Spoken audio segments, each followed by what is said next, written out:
Ayan o. Dapat yung stopper na yan, dito yan. Dapat pag nag-adjust ka nito, manggagaling dito yung stopper sa taas. Ikutin mo siya, titwist mo siya hanggang dito sa loob. So, ititesting natin kung putol yung spring sa loob ng makina. Sana hindi putol. Kasi pag putol, patay na. Ayan, testing natin ha. Yun o. Ayan, ibig sabihin yan mga idol, okay pa yung spring nya. Ngayon, para may idea yung iba, ang paglagay talaga ng kicker, yung spring sa loob, nakapalagbag yun. Shoot mo siya dito. So, dapat ganito lang. Salpak natin ha, para hindi, pasalamat tayo hindi nabasag yung, hindi naputol yung spring. Dapat ganito lang. Ayan. Salpak mo siyang ganyan. Tapos gamitan nyo yung kick. Ayan.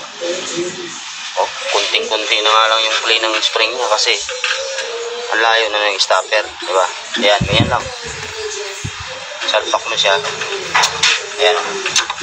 Ayan. Dapat ganyan lang ang dyan, ang paglagay. Hindi yung gagaling ka dito sa taas. Ito, nakaganito. Pag ganito kasi, ang layo na nang iikutin yan, no? Pursado ng spring sa loob ng makina. So, yan na yun. Ganyan lang paglagay para hindi tayo makasira ng kasi ito minsan nawawasak to. Puti ito hindi nawasak.